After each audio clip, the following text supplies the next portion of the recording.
Let's hear it. How's it been? I realized I haven't asked you how stretch pose is going.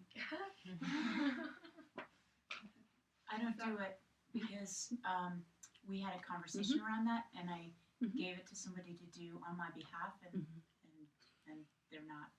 That is very interesting, Blair. I've never heard of that approach. Somebody offered to do an extra minute. Awesome. Isn't that what friends are for? I love that. Community and all that. So I'm smiling because I got the pass.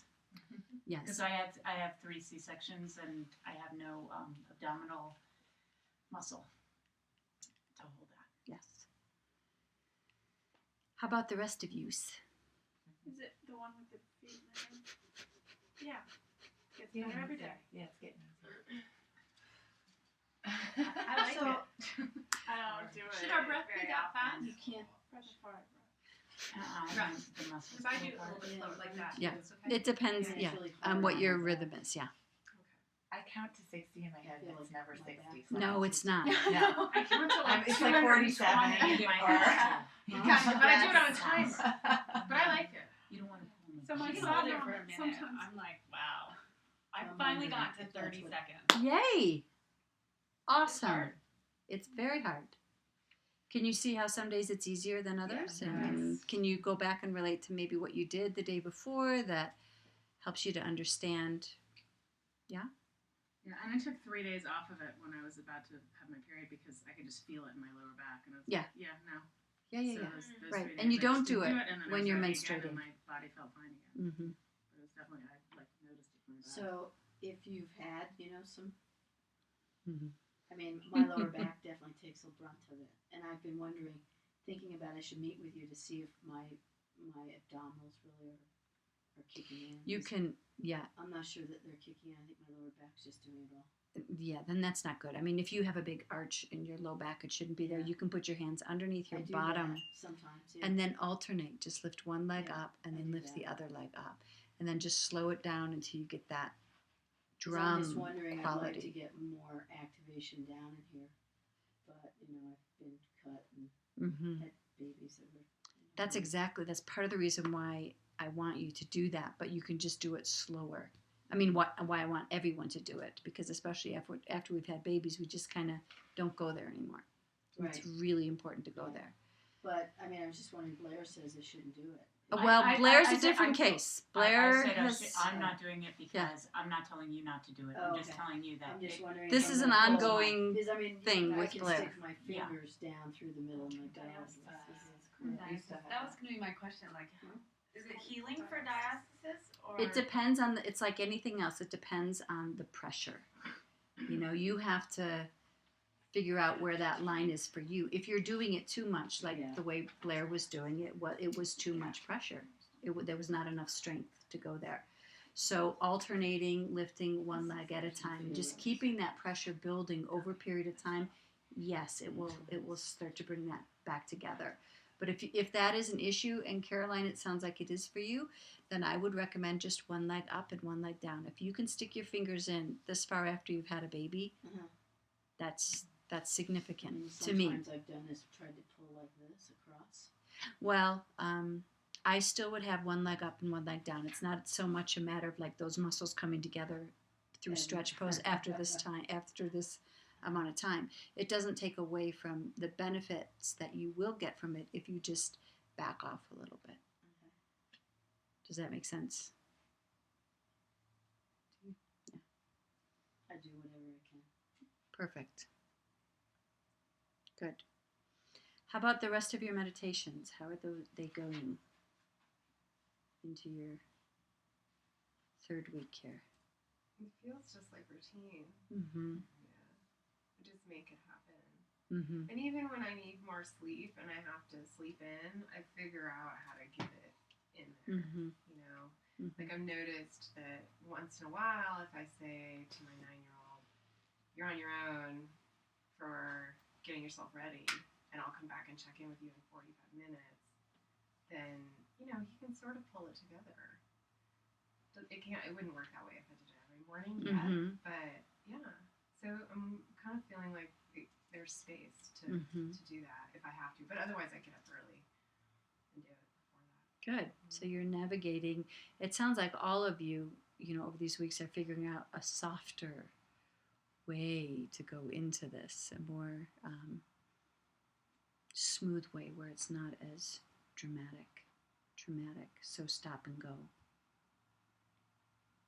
I'm finding the Ardas Bahi. It's a So, tricky word to say. I've loved it up until like this week. I find myself getting impatient because like the other one that I'm doing is very more active. Mm-hmm. That like and then you squeeze and squeeze and squeeze and then the Ardas Bahi is just the singing. And I love the singing, but I find myself getting impatient in the musical interludes between the chanting. And I'm not quite sure what that is. So maybe, so I have that one too. Maybe you could try my song because there's no stops. Oh, really? What is your What song? Because I have that one. The too. Ardas Fight. Who's it by? I love it because I don't have to set the timer, and it's 11 minutes.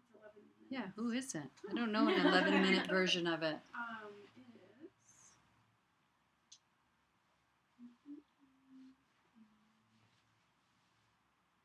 It's Ram Singh. Oh, Ram Singh. There it is. He has a real low voice. Do you want to hear it? Yeah. That was in our. I don't think there's any gaps in between. I haven't thought about that. Just a short pause. Don't you recognize that? No, it's just- I have to hear it more. You mean from U-Shape? U-Shape. R-E-M, Ram Yeah. Singh. So yeah, it's a really Yeah. low. We would never forget this song. Believe me. Which would? Oh, that's Adi Shakti. This No, is all Adi of them. Shakti. What do you mean? It was. I think that one was you up. Yes. Okay. Yes. You're right. Nice. Yes. Mirror of the Soul is the name of that CD. Oh, okay. Okay. It's a beautiful CD. Yeah. Yeah, that might help for sure. I mean, But also remember what that mantra is. The Ardas Bayi mantra is the need of the prayer is known and answered. And so, I mean, it's perfect. Yeah. That what it's doing for you is helping you to be patient and to wait for it. Yeah, it That's fits what- in with this week for sure. Yeah. My impatience with it. Exactly. I did that meditation, I think, for 90 days a few years ago.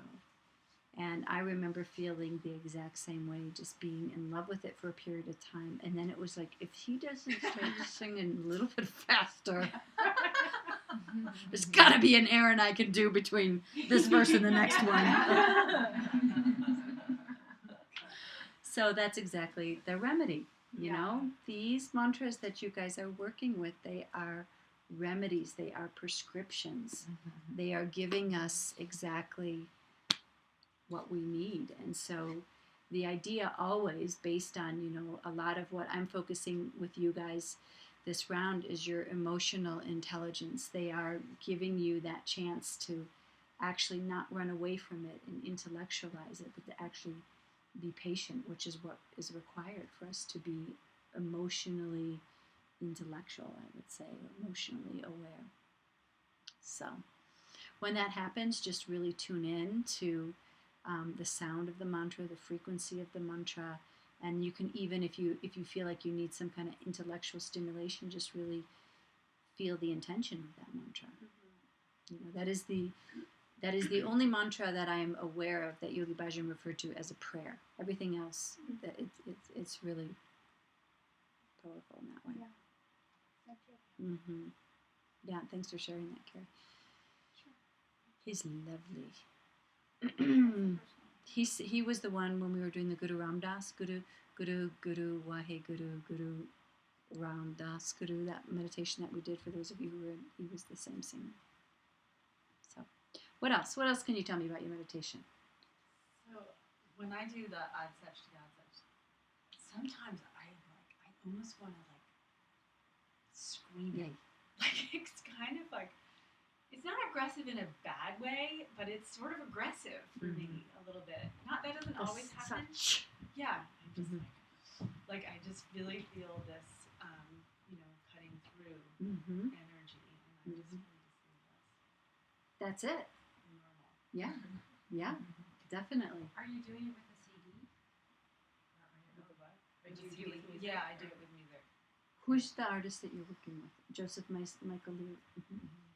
That Yeah. one's really strong. That's- It's like, I was Super telling you strong. that. I'm sort of just, I know which one that is. It's like very.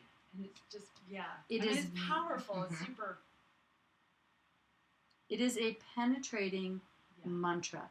It is extremely the description on that mantra or that meditation is forever. I mean, I think I gave it to you. It's like you should just read it over and over again. It is so complex and it is so big, and it's bringing a lot of healing to your actual physical hands. It's called the Master's Touch. So it's really a super big one. So it's energy. So recognize it as this energy to penetrate and to have an effect, because that's what it does. Is it important to stay still? Because sometimes I want to move, but I can't decide. I'm like, oh, should I just be channeling It's best to that? stay still because it's stirring up Oh, things man. in the spine. I mean, read the description the next time you have a chance again to go through and read that. There is a lot that is happening I right think there. the only description I have is the little one in the back of the 40-day of the Giving Yourself One. I don't think I ever got the full. I got a description for this. Okay, I'm going to send you the full description. I feel like I'm trying to do that. Okay, I will send you that description, and you will understand. I had I'll just tell you this inspiring story because I told this to you. I had this scar. I had a surgery here, like I don't know, 20 years ago. And I had a lot of scar tissue in my abdominosalas and planks, and handstands were getting really painful on this wrist. And I did that one time we did it in class in September, and I've had zero pain since. It just like broke that coma. Yeah. Mm-hmm. It really is. So just a technical on the Adishakti. Mm-hmm. Eyes open, eyes closed. Closed. Eyes closed. Mhm. Looking Looking up. up. Mhm. Okay. My Adi Shakti too. I was going to ask you gaze too. So my Adi Shakti is like this. Yes. Eyes closed. I feel like it was eyes open in the video. I should maybe. I don't want to say for sure because I'm not sure. Each Look back at that. each meditation has the different. You guys are in different mudras, and so they have different effects, and so different eye gazes. And I do seem to, I think it's open. yeah, I'll look. yeah. I remember it was like, huh. Yeah. But is it? Do you think it's that kind of? If it's open, it's probably at the tip of the nose, Yeah. strengthening frontal lobe. Yeah, I'll look back. but double check. I've been on that. curious that I keep kind of messing with it a little bit. The fallback is always, you guys, close your eyes and go up here. But every chance that we get to look at the tip of the nose is another chance to work the frontal lobe of the brain. So, What about the gaze for this one? The Ramadasa.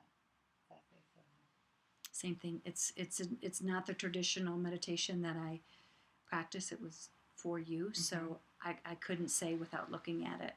Okay. Yeah, this is the Okay. traditional Rama Dasa. So, yeah. Double check them and don't worry. In the meantime, you can close your eyes and look up here That's what it. Yeah. All right. Or I've been opening it. and looking down. Mm-hmm. Good.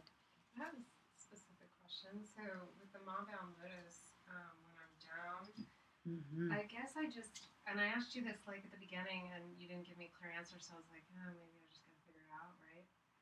But I guess I just feel like I kind of have a tendency to space out. It's like 7 minutes on each leg, Mm-hmm. and I try to keep just coming up to here and Mhm. staying there. But anything you have to say for me? Are you listening to the Raymond mantra? Okay. Do you know the mantra? I mean, I know it enough that my mouth can mouth it. I don't know Mhm. that I can actually, do you know what I mean? It's that's a hard meditation to actually pronounce when you're down. Yeah. So rule of thumb when you feel yourself getting spacey, is your forehead on something or is it is.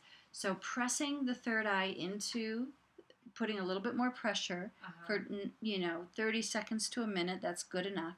Sticking the tongue to the roof of the mouth and packing I was up. going to ask you that too, because I know, like, sometimes it wants to stay at the roof, and I'm like, should I not? Okay. If you put a little pressure, same thing. You can it's just a little, a remedy to refocus everything. You can keep it there, but you could put some pressure on for about a minute, not more than a minute. And then just start to listen to the mantra again. Go back to the mantra and just start to mentally chant the mantra. But that is a quality of that pose because the head is down, the blood is pooling. Yeah, I'm like, should we go to bed now? Should we just check out? It's easy to daydream. Yeah. That one. Right. Makes the time go by faster too. Well, I'm like, okay, it's just 15 minutes of your day. Like, really focus, right? So I'm trying to, like, bring that to it. And yet, it's sort of like...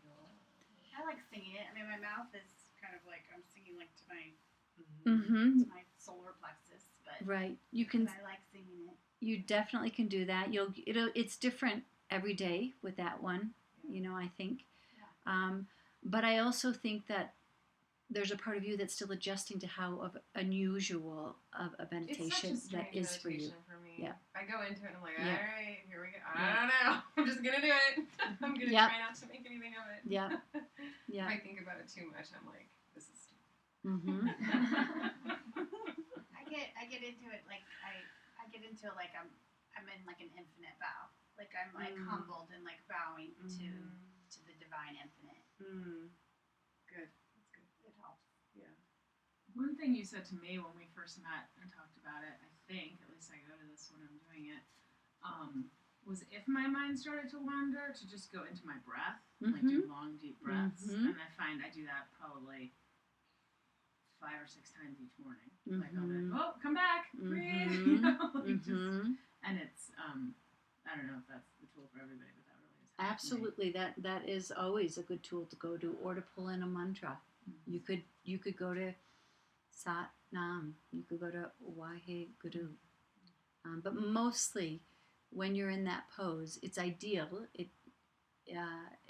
It's not like you can't do it with a different mantra, but that particular mantra has a very powerful effect while in that pose. So, on a day that you wanted to switch it up, you could try switching it up too. So, just for those days when it's a little bit tough. So feel free to give that a shot too. When you say switch it up, you mean? You could go to a different mantra. Oh, yeah. Okay. Yeah. All right. I like the mantra. Play with it, Dia. Oh, game. It doesn't hurt, I make it so that I'm supported. And yeah. It's kind of cool. What does it look like? Can I get it? Well, I don't do it demo? properly, Like the video is like, Who can? Yeah, I don't do it properly. Yeah. Because it's full lotus and bound. It's supposed to be full lotus, but I don't have very good knees, and so I do this. Although it's been interesting working with my hips and my knees. And then you bound yourself. You're supposed to actually be in full lotus, and you're supposed to be able to grab your toes on either side, and then put your forehead on the floor. Okay.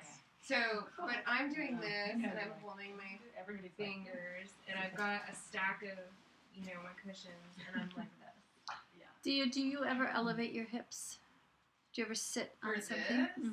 I think that would tweak it more. Usually I sit in that warrior stance. How about if you try it? Okay. The next time you try it, fold up a couple blankets and just give yourself not as high as your bolster, but and then you sit on the edge of it. Okay. So that your hips are going to be a little bit higher. That's going to bring your knee down a little bit lower to the hip. Okay. Try that. It's a good one. For the demo. Anytime. It's cool hearing what everybody's doing. So I liked what you said to Tafane about the emotional, because that reminded me of what we had talked about when we first met, and you and I talked about this in meditation. And on Sunday, I just totally burst into tears. Yay! That's awesome for you, Josie. That is That's awesome wonderful. for me. It's like a once every 20 years event. But it totally surprised me. Like, I didn't even feel it coming on. I was in the meditation, head down, the whole thing. And my husband and kids were gone for the weekend without me. I sent them away. I was like, I need time alone. And, it just totally stunned me. I was like, what the hell?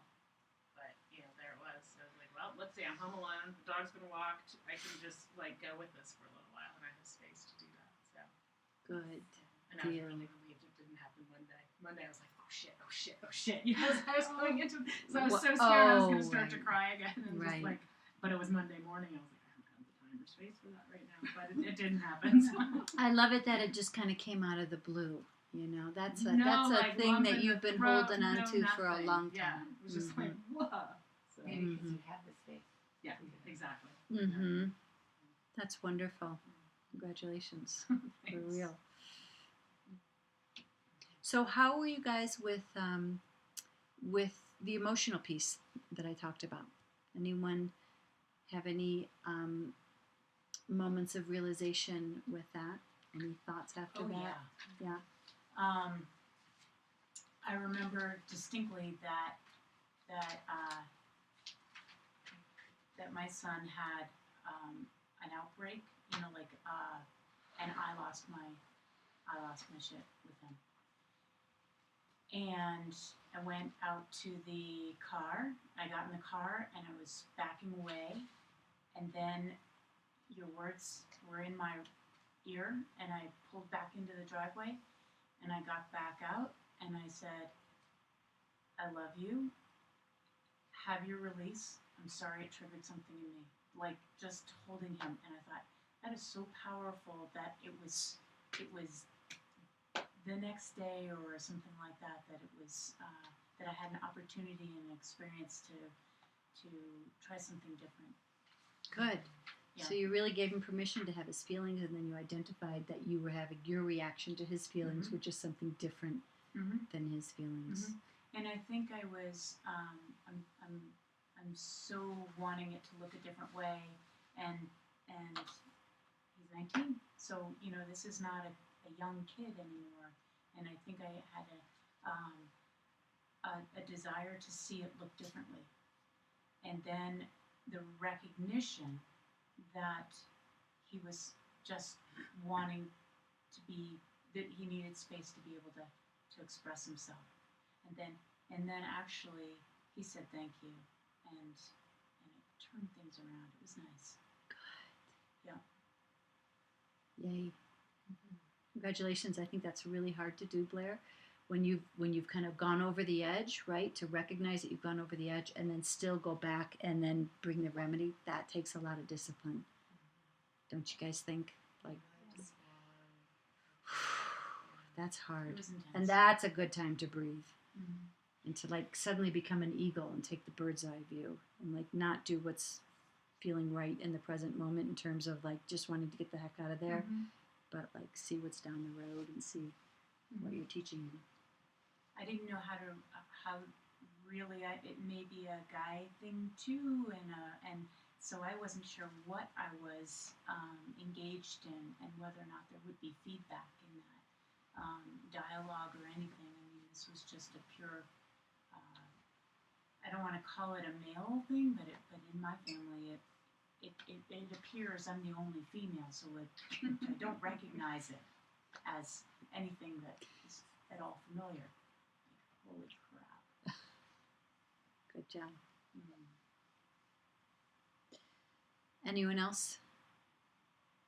Anything you want to share about the emotional piece? In my household, when we have dinner, we have family dinner, we do highs and lows of the day. So I switched it this week to tell me two emotions that you experience. And describe. I mean, everyone's like, my 13-year-old is like, really? He's like, I felt happy and I felt irritated. As in now. That's great. Give me your examples. Why? But the other two are totally into it, and then they're like, "Oh no, I have another one. I have another one." And the whole dinner is taken up by all the different feelings everyone had during the day. That's cool. Awesome. It's pretty cool. Even if they're funeral charms. That's Yeah. awesome. Way to be creative with it. And bring all this to the family. Yeah. I've just been really thinking about the negative mind. Mm-hmm. So as I'm sitting here trying to think about how to articulate it, I realize that there's the emotions and there's the mind. And Mm-hmm. so I've just been really aware of how much of a battle it is for me to keep that negative mind away. And it's been easier doing this, but I'm just so conscious of it. It's just constantly creeping back, Mm-hmm. And that idea of, put that mantra in, or that you pull that weed out out and is put that nice. mantra in. Mm-hmm. But it's the internal negative mind that is just so powerful. And then the thing we talked about countertransference that day about, how do I protect myself from these four people in my house, their moods. Mm-hmm. And, the nastiness sometimes from kids, and I just, I had this one experience with one of my 10-year-olds, and he just said something really nasty to me. He said, "Shut up." Mm-hmm. It was the way he said it. And there was this nastiness behind it, and I just said, "No." And it felt really good, to be clear, but it feels like it's a constant, vigilance of, how do I protect myself from absorbing, like a sponge, all of their negative emotions, Mm-hmm. and then just retain my own, what is my feeling? It's been kind of observing it. Mm-hmm. I don't have an answer. Mm-hmm. But there's a little thing I have in my office. I don't know where I got this, but it was don't puff up, don't shrink, stand your sacred ground. Mm-hmm. That's exactly it. Negative mind is balanced when we are connecting to our divine, and we're connecting essentially to the God, to the essence. And so we really, when the negative mind is balanced, we go our own way. And so your family may be twisting and going through what they need to go through, but it doesn't stop us from going our own way.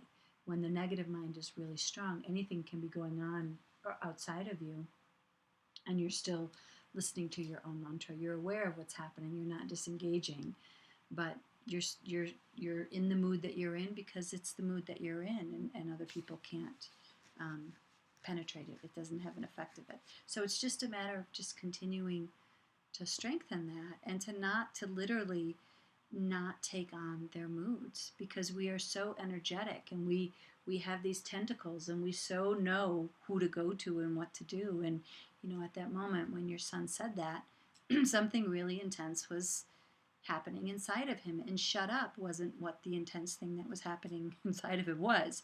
It came out as shut up. So when you take shut up, it doesn't give him a chance to process how frustrated or hurt or upset he was in that very moment. So maybe not right then wasn't the right time to say anything, but just to be aware of the bigger picture always that's going on, and then not letting that throw you off your route, as difficult and challenging as that is. But when negative mind is balanced, there's that real sense of and you get to have your emotions too. And they don't always, go hand in hand. And always, always, always I say, mantra in the house when you leave. Just even if it's on even if it's on nothing, no volume. Try putting a mantra in his room when he's at school. I do that. Oh yeah, it's all mantra on the card now. Mm-hmm. They know for 40 days. Mm-hmm. Mm-hmm. It's all. But try it in his room. Just try it. Just do a little experiment. So take your boombox, put it in his room when he's not there. It could be a Rama Dasa. It could be the meditation that you're practicing. It could be Sopudik. Sopudik would be very lovely, because that's the mantra for the men or boys. And you just leave it in the room. And then you can either, tell them or not tell them. I mean, it doesn't matter. I've done it both ways. And that energy is in their room. Is it Sopurk? Sopurk, Sopurkh. Sopurk, the mantra that the woman chants for men, up to 3 men or boys in her life. And it's to help them to essentially become holy men. We meditate on that mantra and think of up to 3 men to bring them into their highest, purest, fullest self. 3 men in my house. So Yeah, I like that. yeah. Sopurk. Yeah, Thank you. yeah. All right. Well, I want to finish, just spend a second to finish. I was talking about some basic, for lack of a better word, rules or kind of known facts about your emotions. And I want to just have you get them down in your journal. So we'll finish up that piece I didn't have a chance to yesterday, and then start talking about what I had been building up this whole time to talk to you about in the first place. So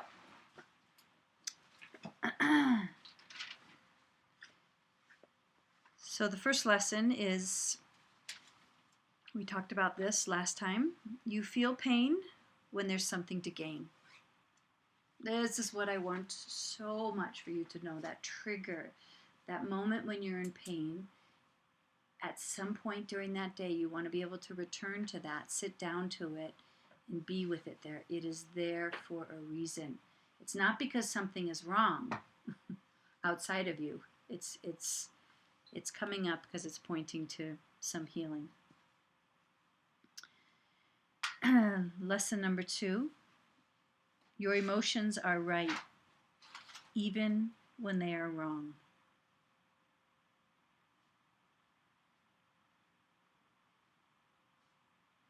And I'll read to you this. This is really well put, so I'll just use exactly the author's words. I'll repeat that. Your emotions are right, even when they are wrong. Emotions arise always and only in response to some need that you have. However, you may not understand the connection between the emotion and its purpose. We have been misinformed and untrained in the purpose and language of emotions, and mistrust is a common reaction to things we fear or we don't understand.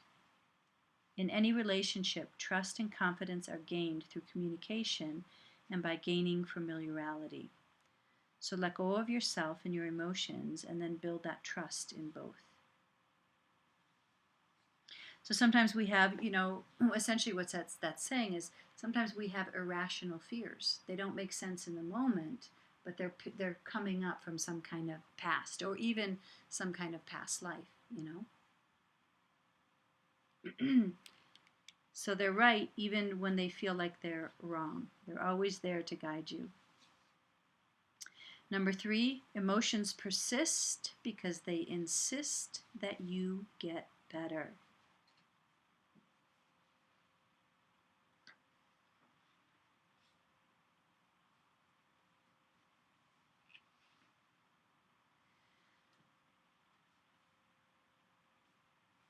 And this is where it is said that your emotions are your loyal servants.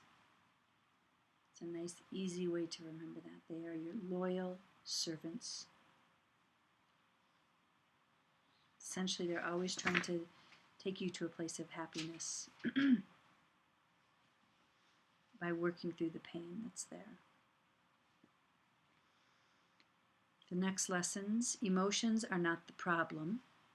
They point to your problem.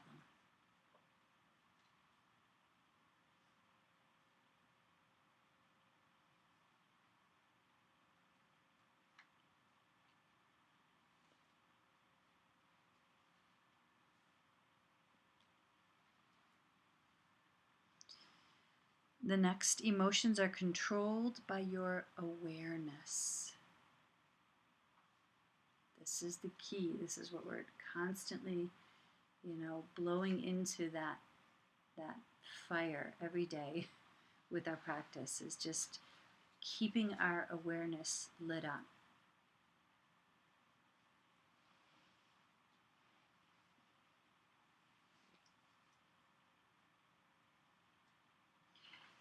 Emotions indicate real-time needs that must be addressed.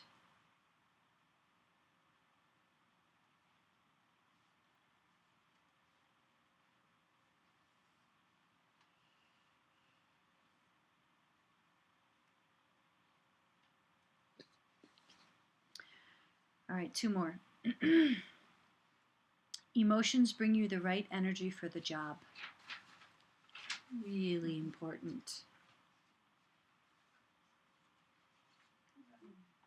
Well, the best way for me to describe this is, so you've all done Kriyas and we've come to a difficult part of the Kriya where you hear what it is and you think, oh, I'm not doing that.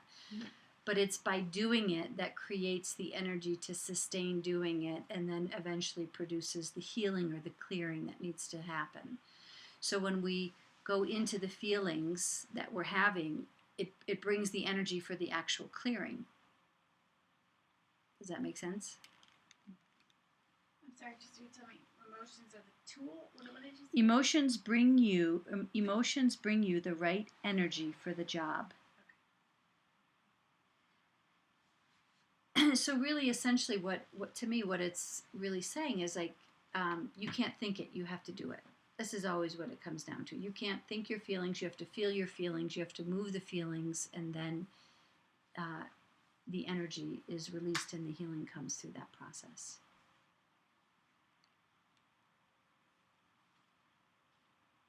And then finally, emotions are, that's what I've been saying a lot, emotions are the source of wisdom, strength, and healing.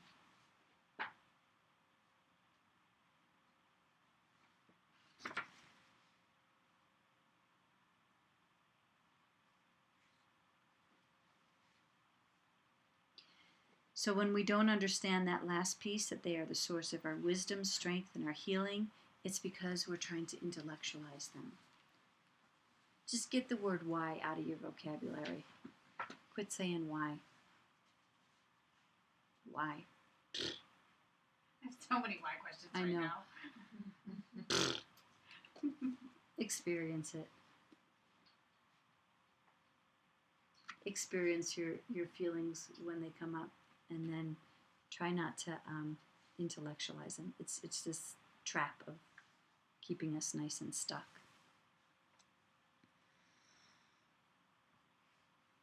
They also seem to tell you when it's right, What's that? your emotions. Right. When you're like on the right path, or Right. you're doing the right thing, you're making the right connection. Right. They tell you, they say, yeah, this is good. Mm-hmm. Mm-hmm. This is beautiful. The truth feels a certain This is way. Yeah. lean into it. Be Mm-hmm. there. Mm-hmm. Yep. For sure. I was thinking about that as I was driving home from Crested View yesterday. I'm the oldest person in the room. And it's great. It's great getting past the menopause. And it's great when your kids are at a certain age. And all of a sudden you can just, I don't know, it's a really beautiful time. It's mid-50s, mid to late 50s. It's a really, really wonderful time. I believe you, and I see it in you. All right. I'm going to pass these around. Keisha, Heidi, and Leslie, I'm going to keep yours right here. And we're going to, let me pass these. They're kind of every other. So I wanted to print this out because I'm going to talk to you, and you're probably going to want to take notes. But I have this just as a reference for you as well.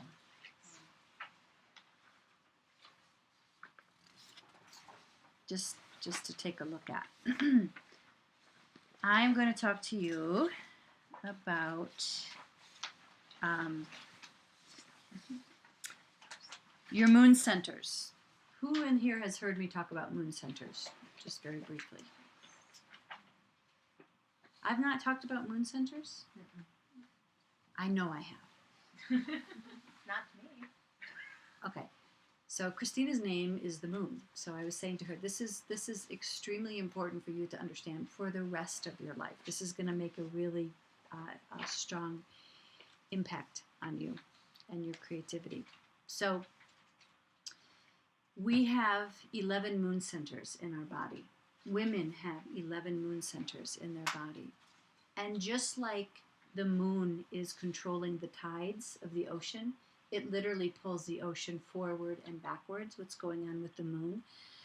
The moon is doing that in a woman's body as well. It is changing the tides in her body.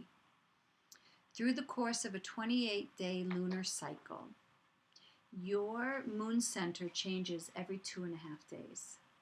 So we've been talking about emotions thus far, arc line thus far, this extra arc line that you have as a woman, and this incredible amount of information that you feel when you feel. It's like this intense information. And it's complicated by the fact that our moods, literally your personality, changes every 2.5 days based on where the moon center is. And I want to go through and I'll describe all of these moon centers in your body and the personality that goes along with it. And you will start to understand yourself and the way that you change. Women are mysterious. We change. We are emotional. We are awesome. We are fantastic. And we misunderstand our own power and change, and the way it was this way one way and now it's that way. And we have a culture that actually just calls us crazy and over emotional, but we actually are the moon. This is our greatest connection as women. So one of the things that you could start to do is like really get familiar with the moon. Who knows where the moon is right now? Yeah. Just start watching the moon. That's a great way. And to know that she is you. You are changing just as much as she is every day. And so part of understanding the extra energy that we have to heal ourselves and other is to start to see this fluctuation and understand. When you start to study the moon centers, I'll say to you that this is a very sophisticated lesson that I'm sharing with you, but you will inevitably catch on to some of these really quickly and start to understand them. But when you start to understand how your moon centers and how they change, what it does is it, kind of like what you did, is it makes it so that you have less cleanup. We're not cleaning up as much because we start to understand ourselves and our rhythms. Now, all of us are on a different moon center. We're on a different cycle. It's not like a regular moon cycle, like if you're with a bunch of women, whoever the oldest woman was, everyone would start to chime in and menstruate along with her. You know that? Mm-hmm. Yep. So it's not like that. Like we're all on our own rhythm. And your moon cycle isn't consistent with your blood moon cycle. It's And is it all our lives? And it's all your life. So if you stop bleeding, you still have your moon centers still change every 2.5 days. So it's pretty amazing and awesome stuff. So it is amazing that happens. Like when I lived with 6 women, we were all menstruating at the same time. But it's the oldest. Why? How? It's usually the woman who has the strongest flow. That. It's like the dominant. Yeah, it's the alpha woman. It's the bitch in the crowd. Yeah, really. Like that's pheromones, isn't it? Mm-hmm. Mm-hmm. Everything It's incredible. is pheromones. Everything. Oh yeah, that's right. You said when you want to date somebody, you should go spell with them first. Right? Everyone remembers that. We were just talking about that before you came down. On the Stick your nose up. Take a yoga class with them, get in their crotch to see where that. It's true, because you've been on the opposite end of it. You've decided that will never happen again, right? Sometimes with some people.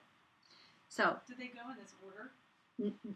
this is the weird thing about this piece that I gave to you. I'm going to teach them to you the way that they're taught to me, and the way they start from the head down. So this is not that same order, but it doesn't really matter. But everybody There's go, gonna be- like whatever your cycle is, you go in this order. Exactly. Yeah. So So understanding this, it's just going to help you to understand yourself and your emotions a little bit more. So your first moon center is trying to look at where it is on the sheet that I gave you. Your first moon center is your arc line. Which one? Your arc line. And so this is really funny. Can anyone find it? The first one. First one. Yeah. Oh, that's weird. First Okay. paragraph. So circle that. What I would do is I would just circle that. So you know right now we're talking about arc line.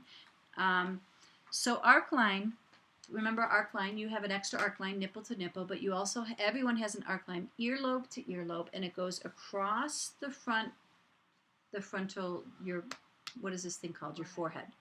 Your forehead.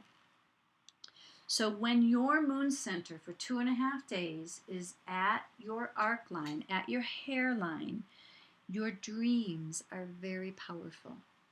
This is a time when you want to be working with your dream life. This one and the second one as well. There's 2 times when the moon center is really affecting our dream life. The dreams that you're having during this 2.5 days are visionary dreams. You have very clear vision. They are out in the future, and they are for you. And then often we are intuiting and feeling for other people in our lives or situations in our lives. They are very powerful messages. And what's this second part about we're intuiting something about somebody else? The messages that we're getting, the vision of the dreams is for ourselves or for other people. Sometimes we get very clear messages about other people in our lives or other social situations, things that are happening socially that we are tuning into.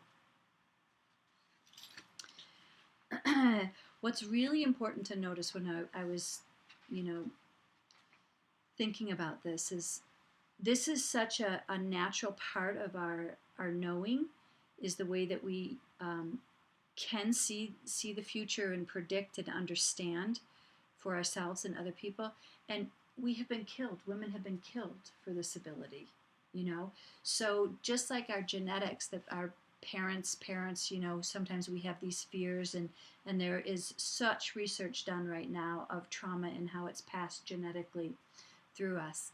I think as women, we really are kind of shut off to this part of ourselves as well. So I think it's important to bring that out and to acknowledge that we don't trust that when that comes up, that's kind of imprinted, interlaid inside of us, that how would I know? That's kind of silly or weird, but I think that is really worth noting. Tristan? Yeah. Just for me to make sense of this, so for everyone, is it the first 2.5 days? Like if you were to number your menstrual cycle 1 through 28, Mm-hmm. so is this day 1 through 28. 3.5? Mm-hmm. This Mm-hmm. arc line though?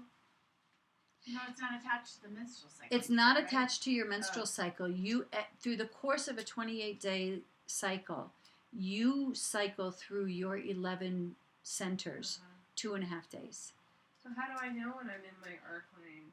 Because you have really vivid dreams. Exactly. I gotta start Exactly. So charting this. And there's information at the end of this I piece. just want to know when Yeah, it is yeah. happening. So there's Okay. at the very end of this piece, it says how to chart your moon centers. And this is where I wanted to just preface what I'm saying is, like, this is, I think, a very sophisticated lesson that you're getting. It's very challenging. So if you can just start to understand maybe 1 or 2 of these 11 moon centers, and you will, as soon as I explain them to you, you'll go, oh, I know when that one happens. Mm-hmm. They'll start to make more sense to you as we go through them. I'm not going to get through all of them right now. I just want to tickle you and tease you with a couple of them. So hairline is also called the arc line. That's at the frontal lobe of the brain. Now, when this is out of balance for you, when the hairline, arc line, moon center is out of balance, you tend to be paranoid. You're not connected to your vision or your dreams. You're not sure what you want to do with your life. And it's really confusing to you that other people seem to know what they want to do. It's really shut down. This is shut down. And it does bring up a sense of paranoia. That's somehow when this hairline is in its neutral state, you are unstoppable. So this is where you can start to really relate. There are 2.5 days in your 28-day cycle where no one better mess with you. And you know when that is. It's like you make a decision and it is a done deal. It doesn't matter what anyone else says.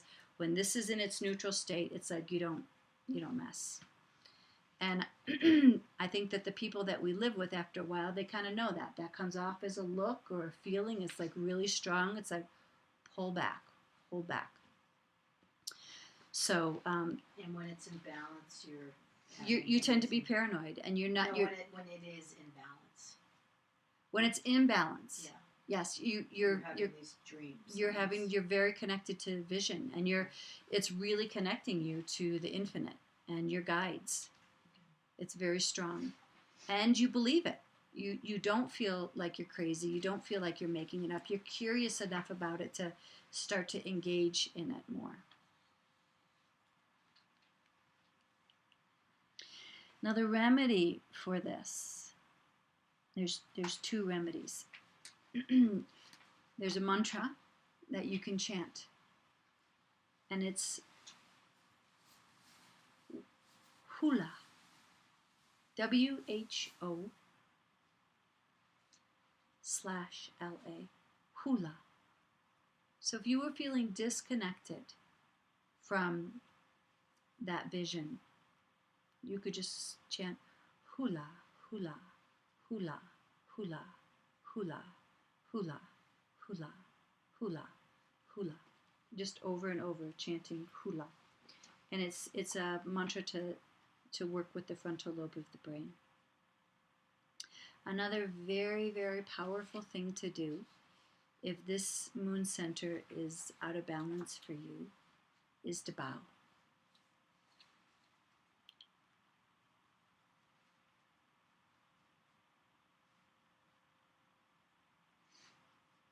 Bowing is always what our spiritual teachers teach us. When the student can bow, the practice can start to move to another realm. And really, really connecting to that feeling.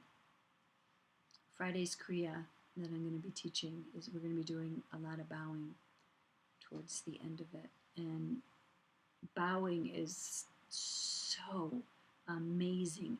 Not for the reasons that I'm talking about, but the physical stamina that gets built up when you bow. When you bow and you come up, and you bow and come up, is just, there's nothing like it. So hold on to that and use that as a remedy. If you're feeling disconnected, just take your hands behind your back, and you can either bow and come up, or you can bow and stay down, whatever is intuitively right for you. But bowing will help to bring that to balance. Hula and bowing. Okay. The next center that I'm going to talk about are your eyebrows. So I think that those are on your actually very last page. Yeah, the third page. And Dia, you'll see right below our eyebrows, it says charting the moon center, so you can read that later to get a little bit of an understanding. So the eyebrows, these are the most sensitive part of the woman's body. And this is where your vision comes from. It is very similar. The dreams are very strong at this point as well. We've just moved down a couple inches from the arc line, but the dreams have a different quality to them. They're not so much about vision, they're more about healing. These are when you have your healing dreams, your complete dreams.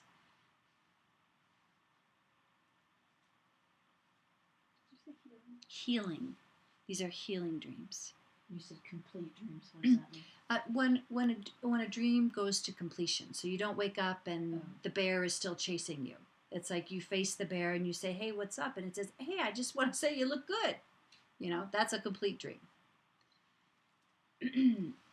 Cecile's dream was a complete dream. That was a healing and complete dream. Which dream? The orgasm dream. Oh yeah. What do you mean, which dream? When I was awake, that dream in my meditation. Yes, and thank you. And that's the other thing about this. When the moon center is in the eyes, we can easily go into a dreaming state, not fantasy state, but a dreaming state while we are awake. So we are really connected.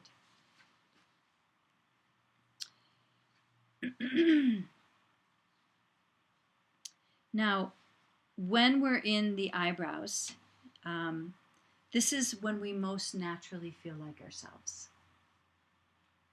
When we are the happiest with ourselves, when we are in the eyebrows. Think of when a snowflake hits your eyebrow, how sensitive, how much you can feel as that snowflake hits. And this is a really important part of this practice and why the hair is never cut. It's never removed from any part of the body. It's to develop that sensitivity. There's a woman that I often have seen a number of women when I go to White Tantric Yoga, and they have beards. And I think that they are so brave. It's like, is that me or anyone else? Okay. Sikh women do not cut anything, nothing. And it's for their sensitivity, for their awareness.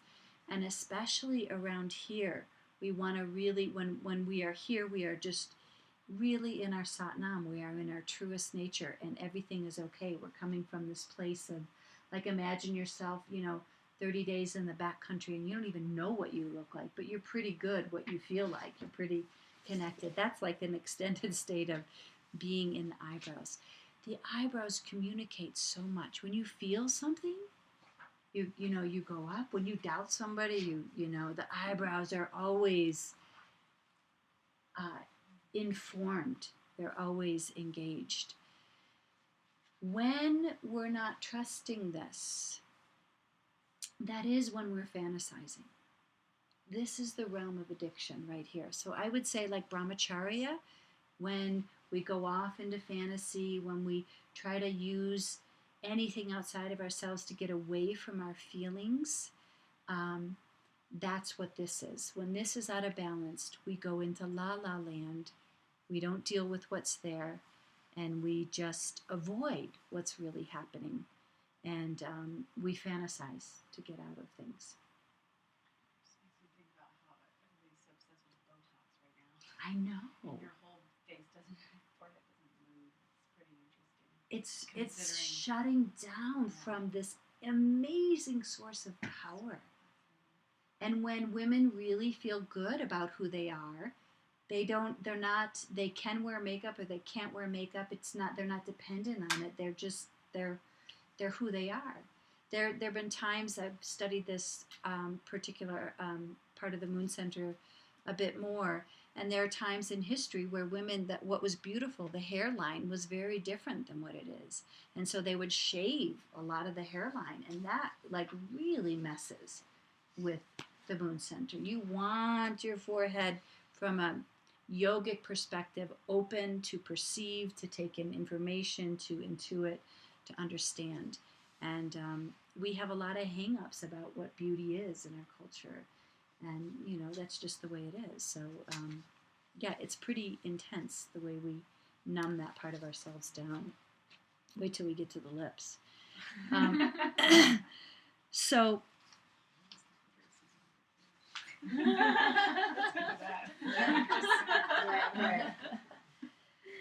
So an exercise to do here. So if you wanted to start to activate your eyebrows, this is actually a little bit of a journaling thing, very simple. You would write down, you would make a list, and you would say, I know, and what does it say? I know, and I admit what you know and love. Write down, admit to yourself what you know and what you love. It could just be as long of a list as you want. But you write it down, you know it, and you love it. And you walk that into the ground. You put your heel into the ground and you say what you know and what you love. You drive the heel into the ground, you bring it to the earth, and you just feel that Sat Nam. You feel that truth and you pound it into the earth. It's very powerful. You know, a lot of times for me, when I get overly interested in work and less interested in my family, what I figured out many years ago is I just have to say their names. I have to like line up what I love and what I'm doing, because I can get so interested in working. And so I just say their names through my practice, or I say their names as I'm walking, so that I don't come home so exhausted that I just want to take a bath and leave them and never want to make a meal, you know. So it's a very simple remedy. So this is part of how I've learned to work with an imbalance that I've had, and just repeat it. Or when I'm walking, you know, feel their names in my heart, so that my family is my living and breathing practice. It's very powerful to keep that Satnam, to keep that truth congruent in our actions. So, and then also in this particular moon center, you're chanting the mantra Satanama is the remedy. Satanama, just letting yourself be the truth of who you are. And any part of you that starts to object to that or have a problem with that, you just say Satanama. This is the way that you are.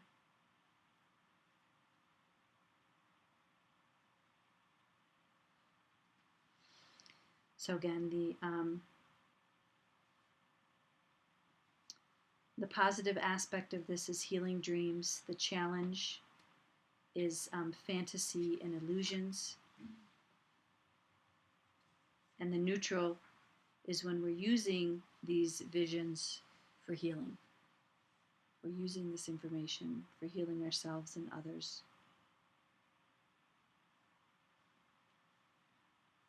All right. The third is your cheeks. So go up from the eyebrows on your sheet. It's just up one.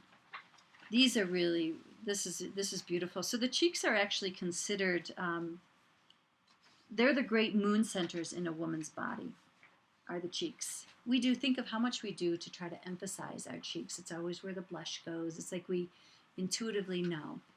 When your moon is at the cheeks for 2.5 days, you are a PR, you are a promotional queen.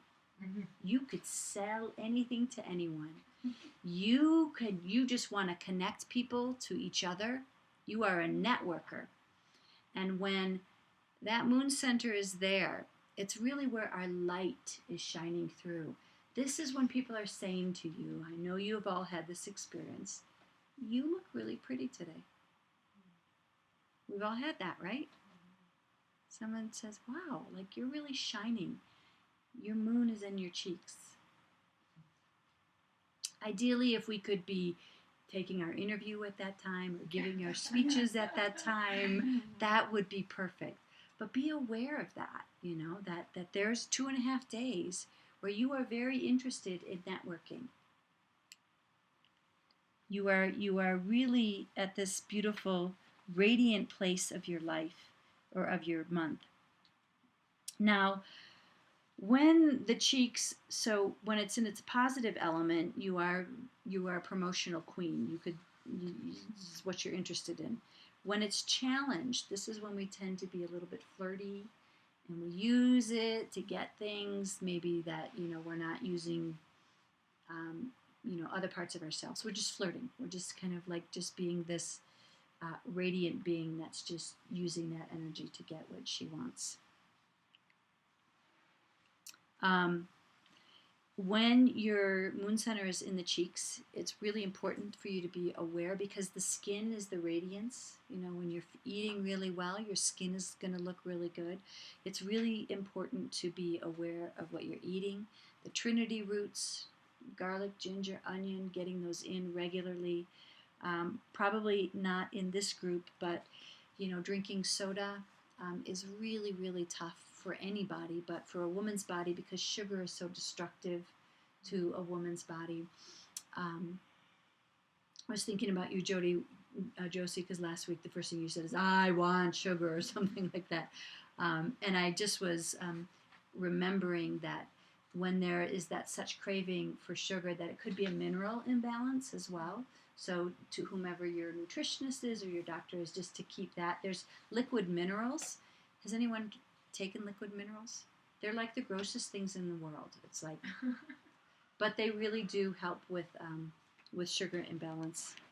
So foods to eat for a woman in generally are foods that look like a woman's body. Pears, grapefruit, plums. A lot of the pea fruits are really good for women to eat. Almonds, really, ghee is a really good thing for us to be eating.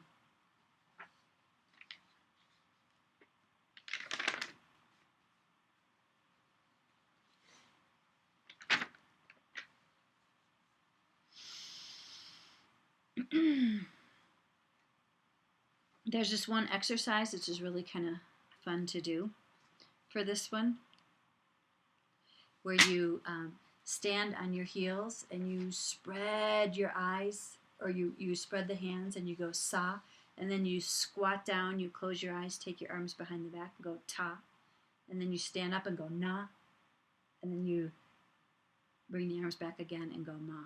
So you go sa, actually you go sa, you squat down, ta, na, ma. Yeah. I just was remembering that one. So we're going to move next to the lips. Fourth moon center in your body, the lips. Did you say that this is the way it cycles through for everyone? It starts this the way. top Yeah. to the bottom. Yes. So And you're then going in order of that. yeah, yeah. Yes, these aren't in order. I know. Okay. I know. That's why I was saying it was She's going weird in order. that this was the only piece that I could give you that had the most information that I could find online, and it's out of order. So, So once you figure out like where one is, you can kind of predict where the others are Yes. coming along. yes, yes. So eyebrows is 4. Eyebrows. I'd rather Eyebrows two. is second. Cheeks is third. Cheeks are third. Lips are fourth. Yeah. So fourth, we're in lips, and guess what you want to do when you're in your lips? Talk. Yeah. I was going to say kiss. And kiss, exactly. The lips need to be active. The lips, we just become really talkative. So there's 2.5 days where talking is a little bit easier for us. Actually, what I want to do when I get done all describing all this, I actually want to share with you. I'll go through each of these moon centers and teach you how to teach your partner how to make love to you with these 11 moon centers. Because when he can, or she, whoever, can activate these 11 moon centers, it's a really good experience. So, I'm always going to talk about sex at some point, right? So I'll break that down after I go through all of this. But when your moon center is at the lips, you're very talkative, you're very communicative. So we're really practicing satya at the lips. So being mindful of our speech. Here's a great thing to do to try to remember in this next week is as you're talking to people, as you're talking to every person, see if you can say something nice to every single person that you talk to this week. Every single person, as much as you can remember. Like really look for that one thing that you can say something nice to them. If you do that for a week, it will start to become a habit, and you will be amazed at how good you feel by doing that. it's an amazing practice. Carrie, you're shaking your head I'm no. sorry, it just reminded me of I had an experience at Walgreens with this woman yesterday who was checking me out, and she was so nice, and I was so annoyed, and it was so over the top. That was Right. fully, Well, yeah. fully like she just Saccharine. went on and Yeah, on like. and on. But then I just became like entertained by it because Mhm. it was not fake. It was real. She was truly just this very kind, silly person that, anyway. But I realized that I can shut that down, and I shut it down most of the time. But I let it go, and I just thought, wow, what a gift for her to just be so pleasant. It just really struck me. I was just letting it happen, and normally I'd be like, give her looks to be like, shut the fuck up, Right. I gotta go. Right. But I didn't do that this time. Good so for you. It was, Some people are just really, truly like that. Yeah. yes. Try it. Try to see if you can, not like that, but maybe just one nice thing, like, I don't know what it would be. Baby steps. It's really beautiful. And in terms of, using our lips in a positive way, you never want to speak to another person the way that you don't want to be spoken to. So who was it that was on the phone? Like Cecile, when you're in that pressured situation and you are so mad at something, you will get so much further in that conversation when you just imagine yourself talking to yourself, somebody who doesn't want to do that work either, and just you hook up with them, especially people over the phone. When you make friends with them over the phone right away, it really, really makes a huge difference. Trying to make friends with them, and they were just like, "Can't do anything for you, lady. Can't do anything for you. Can't do anything for you." And I kept saying, "I know it's not your fault, like personally, but please help me. Explain to me." And they're just like, "There's no explanation. There's none."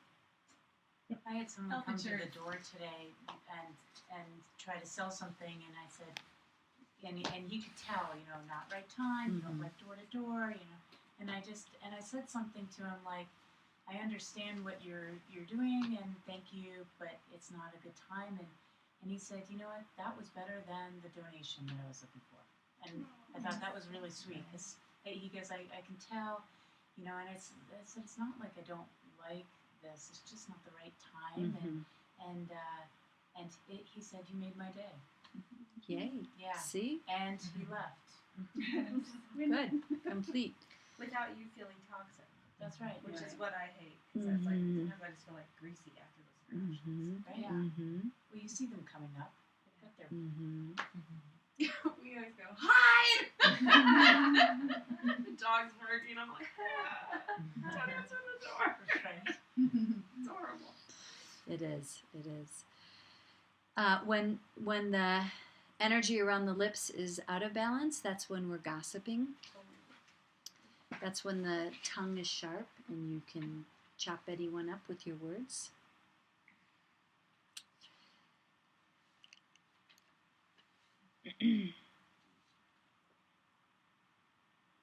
So we're really trying to, just use our words to uplift people. And to be really careful. A lot of times what women will do is they'll say, a couple really bad things, and then they'll say a nice thing to kind of, cover it up. They'll end on something nice. But the way that this woman that I study with would say it is like, if you cover a piece of, crap with chocolate, it's not candy, it's still like shit in the center. So just be aware of, how a lot of times we like to do that, and we like to try to go back and end on something good, but try to really, when the energy is there, to be really mindful of your lips. I was reading the other day something about the Native American culture, and there were 10 misunderstood ideas of who they were. And one of the signs of respect in the Lakota tribe before they speak is they actually don't talk. They're very quiet. They're very silent. And of course, when we came in and started to push them out, we thought that they were dumb, because they didn't talk and they were so quiet. But they were actually showing respect. and they were learning how to listen to themselves before they used the words outside of their mouth. So that's the kind of consciousness when the lips are active that we want to be aware of. That your speech really, really is powerful. Yogi Bhajan would say all dis-ease comes from the misspoken word.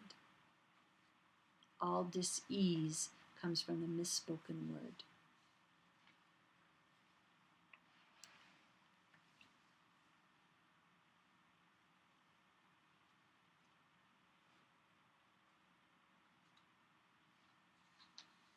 One thing really quickly to do,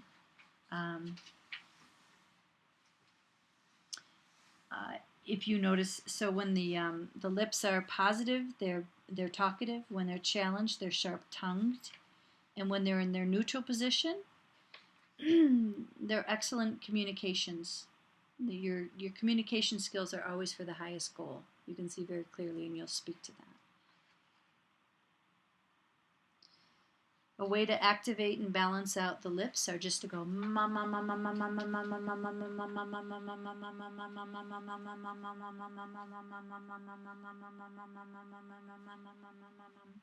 first sound that we all made. So knowing this, knowing what you know about this, do you know? Like, are you aware of your 2.5 day? Like, okay, here we go into this.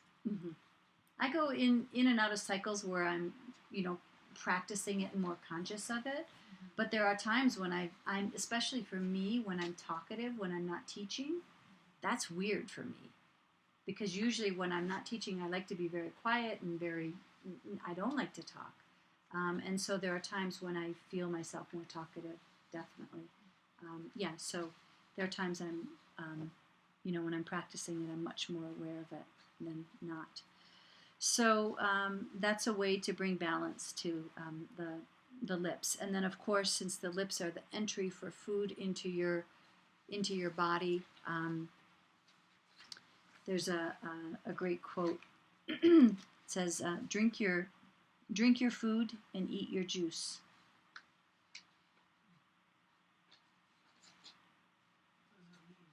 Drink your food, chew your food until it's in liquid, and then eat your juice. Just because it's juice, it still needs the enzymes in that.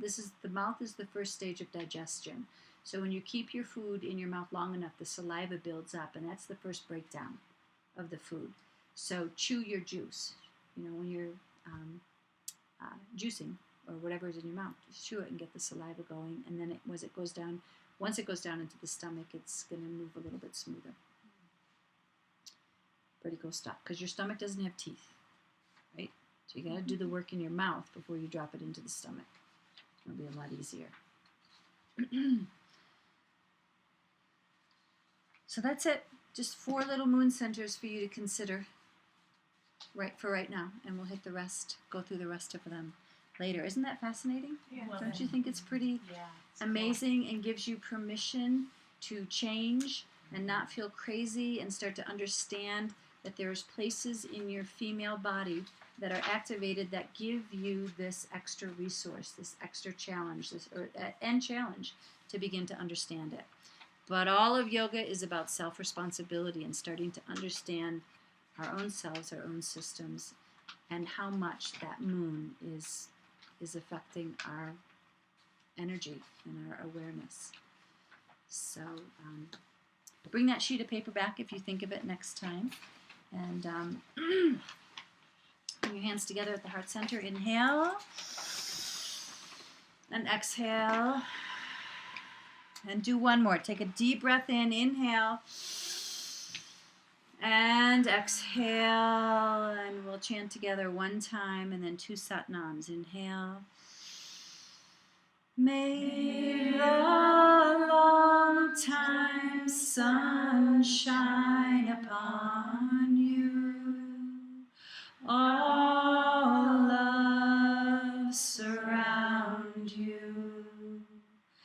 And the pure light within you guide your way on.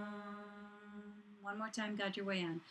guide your way on. 2 satnams. Inhale.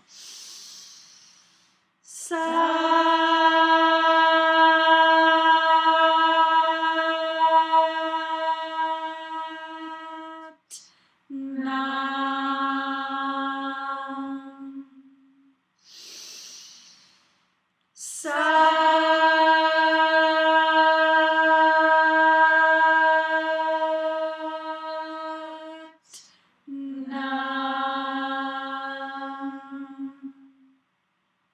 Thumbs to the third eye center, elbows to the level of the shoulders. May all beings benefit. Deep breath in.